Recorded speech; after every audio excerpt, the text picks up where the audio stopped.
ኢራን ደገመቸው።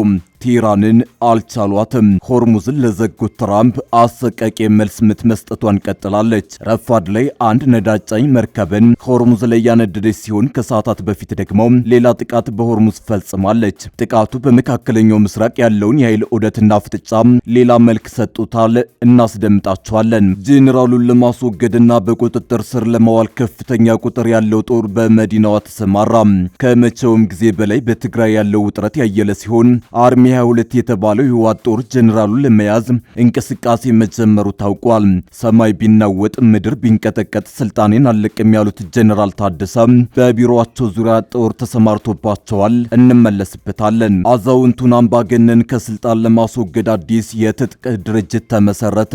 የ78 ዓመት አዛውንት የሆኑት ኢሳያስ አፈወርቂ ሌላ ኃይል ተነስቶባቸዋል። የሻዕቢያ አገዛዝ በቃን ያሉ በሺዎች የሚቆጠሩ ወጣቶች ነፍጥ አንስተው ትጥቅ ትግል ጀምረዋል። እናስደምጣቸዋለን። በደቡብ ጎንደር አስደንጋጭ ጥቃት ተፈጽሞ በርካታ ንጹሃን ተገደሉ።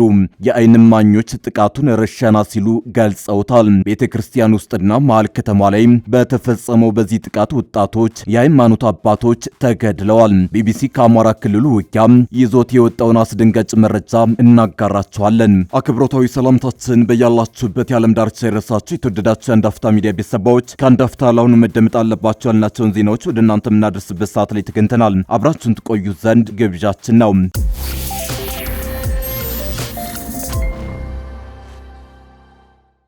ኢራን ደገመቸው። ሌላ ጥቃት በሆርሙዝ ፈጸመች። ቴህራን በሆርሙዝ የባህር ወሽመጥ ላይ ኮንቴነር በጫኑ መርከቦች ላይ ጥቃት መፈጸሟ ታውቋል።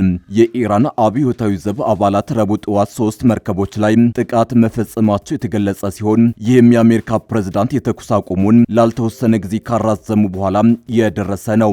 የብሪታንያ ጦር አካል የሆነው የዩኬ ባህር ትራንስፖርት ማዕከል 3 መርከቦች ላይ ጥቃት መፈጸሙን ገልጾ አንደኛው ጉዳት እንደደረሰበት አስታውቋል። የዩናይትድ ኪንግደም የባህር ትራንስፖርት ማዕከል የመጀመሪያው መርከብ ላይ ጥቃት ከተፈጸመ ጥቂት ሰዓታት በኋላ 2 መርከቦች ላይ ተኩስ እንደተከፈተ ገልጿል። እስካሁን ድረስ በሰው ሕይወት ላይ የደረሰ ጉዳት አልተሰማም። ጥቃት የተፈጸመባቸው 2 መርከቦች በግሪክና ዩኤኢ ባለቤትነት የተያዙ መሆናቸው ተገልጿል። የባህር ትራንስፖርት ላይ ክትትል የሚያደርገው ማዕከል በሁለቱ መርከቦች ላይ ጥቃት የፈጸመው ማን እንደሆነ ወዲያውኑ አለመታወቁን ገልጿል። ነገር ግን የመጀመሪያው መርከብ ላይ ጥቃት የፈጸሙት የኢራን አብዮታዊ ዘብ ጀልባዎች 2 መርከቦች ላይ ጥቃት ፈጽመዋል የሚል ግምት አለ። የኢራን መንግስት ጠንካራ ደጋፊዎች የተኩስ አቁሙ ከተጀመረ ወዲህ ለመጀመሪያ ጊዜ ማክሰኞ ምሽት በመላው ሀገሪቱ ሚሳኤሎችንና ማስወንጨፊያዎችን በአደባባይ በማሳየት ሰልፎችን አካሂደዋል። አሜሪካና እስራኤል የሚፈጽሙትን የአየር ድብደባ ካቆሙ በኋላ ኢራን ወደ እስራኤልና ባህረ ሰላጤው ሀገራት የምትተኩሳቸውን ድሮኖችና ሚሳኤሎች አቆማለች። ረቡዕ ዕለት በወሽመጡ ላይ በሚንቀሳቀሱ መርከቦች ላይ የተሰነዘረው ጥቃትና ቀደም ሲል አሜሪካ የኢራን መርከቦችን መከልከሏ ስጋቱ አሁንም በወሽመጡ ላይ መቀጠሉን ያሳያል። ትራምፕ አሜሪካ የኢራንን ወደቦች መዝጋት እንደምትቀጥል የተናገሩ ሲሆን ኢራን ደግሞ እርምጃው ተቀባይነት እንደሌለው በመግለጽ በኢስላማባድ በሚደረገው ውይይት ላይ ሳትሳተፍ ቀርታለች። የአብዮታዊ ጥበቃ ዘቡ ረቡዕ ዕለት በቀጠናው ውስጥ በሚገኙ ንብረቶቹ ላይ ከጠላት አስተሳሰብ በላይ ከባድ የሆነ ጥቃት እንደሚፈጽም ዝቷል። ይህ በእንዲህ እንዳለ የኢራን ፓርላማ አፈጉባኤ አማካሪ የአሜሪካው ፕሬዝዳንት ዶናልድ ትራምፕ የተኩስ አቁሙ ማራዘሚያ ምንም ማለት እንዳልሆነና ለድንገተኛ ጥቃት ጊዜ ለመግዛት የሚያስችል ብልሃት ነው ሲሉ አጣጥለውታል። ማሃዲ ሙሐመድ በኤክስ ገጻቸው ላይ በፋርስ ቋንቋ ባጋሩት ጽሑፍ የትራምፕ ከበባ መቀጠል ከቦምብ ድብደባ የተለየ አይደለም በማለት ወታደራዊ ምላሽ መሰጠት አለበት ብለዋል። አክለውም ኢራን እርምጃ የምትወስድበት ጊዜ ደርሷል ሲሉ ሀሳባቸውን አጠናክረዋል። ኢራን 20 በመቶ የዓለም ነዳጅ የሚተላለፍበትን ቁልፍ የባህር መስመር ዘግታ ለሳምንታት ከቆየች በኋላ የአሜሪካ የባህር ኃይል ወደ ቴህራን ወደቦች የሚገቡና የሚወጡ መርከቦች ላይ እገዳ ጥሏል። እሁድ ዕለት ጦሩ የኢራን ባንዲራን የምታውለበለም የጭነት መርከብ በቁጥጥር ስር አውሏል። የመጣው ይምጣ እንጂ ስልጣኔን አልለቅም ያሉትን ጀነራል ታደሰ ወረደን ለማስወገድ በኃይል እንቅስቃሴ መጀመሩ ተሰማ። ጀነራሉን ከስልጣን ለማንሳትና አስተዳደራቸውን ለመቆጣጠር መቀሌ ዙሪያ የሰፈረው አርሚ 22 እንቅስቃሴ እያደረገ መሆኑ ተገልጿል። አርሚ 22 ከዚህ ቀደም የጀነራል ታደሰ ወረደን የደጀን ቢሮን ከቦ የመፈንቅል አስተዳደር የሞከረው ኃይል ሲሆን አሁን ላይ የህወሓትን ውሳኔ ለማስፈጸም ተዘጋጅቷል ተብሏል። አክሱም ላይ ሲመክር የሰነበተው የህወሓት ማዕከላዊ ኮሚቴ ጊዜያዊ አስተዳደሩን ለማፍረስና ጄኔራል ታደሰ ወረደን ለመሻር መወሰኑ ይታወሳል። ኢትዮጵያ ብሔራዊ ምርጫ ቦርድ ህጋዊ የፖለቲካ ሰውነቱን የተቀማው የህወሓት ቡድን ከቀድሞ 2013 ዓ.ም በፊት በነበረው አስተዳደር ለመመለስ ውሳኔ አሳልፎ እየተንቀሳቀሰ ነው። በዛሬው ዕለት በተለያዩ የትግራይ አካባቢዎች ጊዜያዊ አስተዳደሩ መዋቅሮች በማፍረስ የቅድመ ጦርነት ወቅት የህወሓት አስተዳደር እየተመለሰ መሆኑ ታውቋል።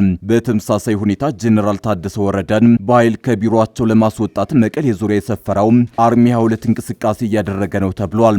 አርሚው የህወሓትን ውሳኔ ለማስፈጸም መመሪያ መቀበሉ የተገለጸ ሲሆን ከዚህ ቀደም ሞክሮ የከሸፈበትን ጄኔራል ታደሰን ከስልጣን የማስወገድ እርምጃ ለመውሰድ መዘጋጀቱ ተጠቁሟል።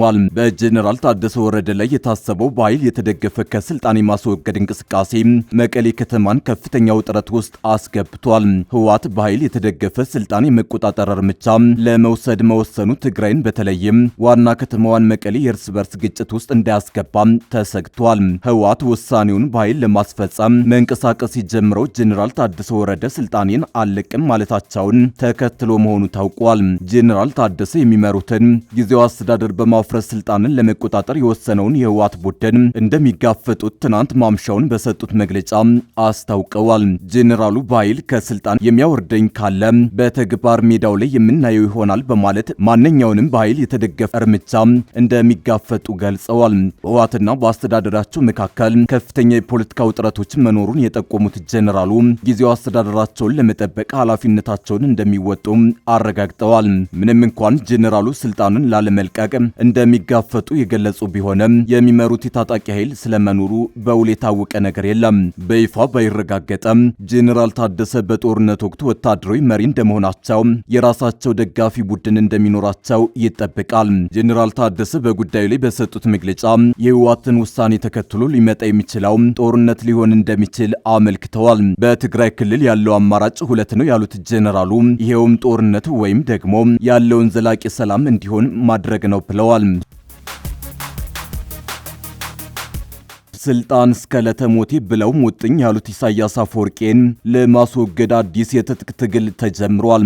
አሰብን ከሻዕቢያ እጅ ፈልቅቆ ነጻ ለማውጣት እየታገለ ካለው የቀይ ባህር አፋር በተጨማሪም አዲስ የትጥቅ ትግል መወለዱ ተሰምቷል። ኢሳያስን አጥብቆ በመታገል የሚታወቀው የኤርትራ አፋር ብሔራዊ ኮንግረስ ወደ ትጥቅ ትግል መሸጋገሩን አስታውቋል። በዓለም አቀፍ ደረጃ በሻዕቢያ ላይ ቀላል የማይባል ጫና በመፍጠር የሚታወቀው ኮንግረሱ ከሰላማዊ ትግል ወደ ኃይል አማራጭ ተሸጋግሮ ሰራዊት እያደራጀ መሆኑ ታውቋል። ኮንግረሱ ወደ ትጥቅ ትግል ለመሸጋገር የተገደደው የኢሳያስ አምባገነን አስተዳደር በሰላማዊ ትግል የማይወድቅ መሆኑን በመገንዘብ ነው ተብሏል።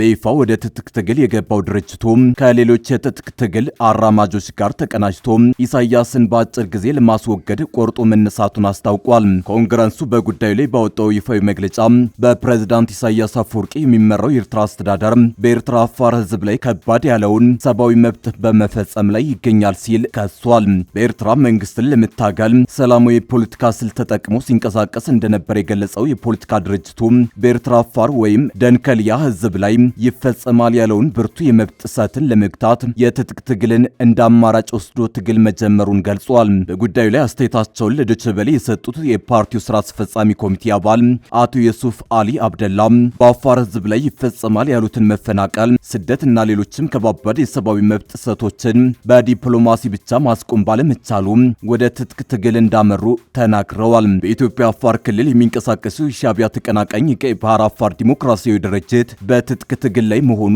ይታወሳል። ድርጅቱ ከቅርብ ጊዜ ወዲህ ኃይሉን በማጠናከር በኢሳያስ አገዛዝ ላይ ጠንካራ ጥቃት ለመሰንዘር ዝግጅት እያደረገ መሆኑን መረጃዎች አመላክታሉ። የቀይ ባህር አፋር ዲሞክራሲያዊ ድርጅት በቅርቡ ለተከታታይ 3 ወራት ያሰለጠናቸውን ኃይል ለስምሪት ዝግጁ ማድረጉን መግለጹን መዘገባችን ይታወሳል። ድርጅቱ የኢሳያስ አፈወርቂን አስተዳደር ለመውጋት የሰለጠነውን ኃይል እስከ መሃል ሀገር ዘልቆ በመግባት ጥቃት መፈጸም የሚችል ነው ብሏል። የድርጅቱ ወታደራዊ አቅም የፊት ለፊት ውጊያ፣ የሽምቅ ውጊያና ልዩ ኦፕሬሽን መፈጸም የሚያስችል ነው ተብሏል። በልዩ ሁኔታ ወታደራዊ ስልጠና ወስዷል የተባለው አዲሱ የድርጅቱ ኃይል ግዛቱን በኢሳያስ አፈወርቂ አገዛዝ ተቀምጧል ያለውን የቀይ ባህር አፋር መሬት ነጻ አወጣለሁ ብሏል። በአማራ ክልል ደቡብ ጎንደር ዞን ላይ ጋይንት ወረዳ የመንግስት ኃይሎች በፈጸሙት ጥቃት 7 ሰላማዊ ሰዎች መገደላቸውንና ቤተክርስቲያን ላይ ጉዳት መድረሱን ቢቢሲ ዘግቧል። ሟቾቹ 2 የቤተክርስቲያን ዲያቆናት፣ 1 የድጓ መምህር፣ የእንስሳት ሐኪምና 3 አርሶ አደሮች መሆናቸውን ነዋሪዎች ተናግረዋል። አገልጋዮቹ ቀድሰው ሲወጡ ቤተክርስቲያን ቅጥር ግቢ ውስጥ ሲገደሉ 3 ሰዎች በቤታቸውና 1 ሰው ደግሞ መንገድ ላይ መገደሉን ቢቢሲ ያሰባሰባቸው መረጃዎች ይጠቁማሉ።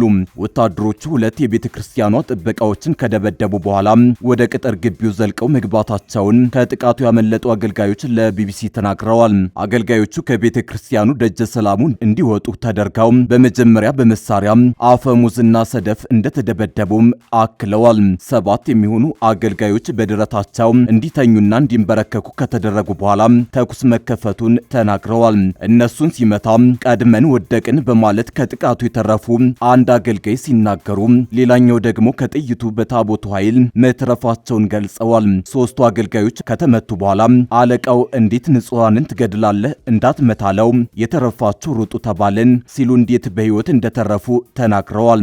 እንደሚገደሉ አምነው እንደነበር ለቢቢሲ የተናገሩት እማኙ እርሳቸውና የቤተክርስቲያኗን አስተዳዳሪ ጨምሮ 4 አገልጋዮች በደመ ነፍስ ሩጠው እንዳመለጡ እማኝነታቸውን ሰጥተዋል። ከሟቾቹ መካከል ዲያቆን የሆነ የ21 ዓመት ልጃቸው እንደሚገኝበት ለቢቢሲ የተናገሩት አንድ አባት ወድቆልሃል ድረስ ተባልኩ። ቤተክርስቲያን ደርሰው የልጃቸውንና የሌሎች አገልጋዮችን አስክሬን ሲመለከቱ መፈጠር ያስጠላል በማለት አገልጋዮቹ በተደጋጋሚ ጥይት እንደተደበደቡ ተናግረዋል። በቤተክርስቲያንና በአገልጋዮቹ ላይ ጥቃት የተፈጸመው ባለፈው ዓርብ ሚያዝያ 9 ቀን 2018 ዓ.ም በወረዳው ሳሊ በተባለች አነስተኛ ከተማ መሆኑን ዘገባው አመላክቷል። ጥቃቱ የተፈጸመው የምርጫ ካርድ ውሰዱ በሚል ህዝባዊ ጥሪ መቀረቡን ተከትሎ በአካባቢው በሚንቀሳቀሱ የፋኖ ኃይሎችና በመንግስት ኃይሎች መካከል ውጊያ ከተቀሰቀሰ በኋላ መሆኑን እማኞች ተናግረዋል። ቢቢሲ ከላይ ጋይንት ወረዳና ከደቡብ ጎንደር ዞን አስተዳዳሪዎች ምላሽ ለማግኘት ጉዳዩን ቢያስረዳም የስራ ኃላፊዎቹ ምላሽ ለመስጠት ፍቃደኛ ሳይሆኑ ቀርተዋል።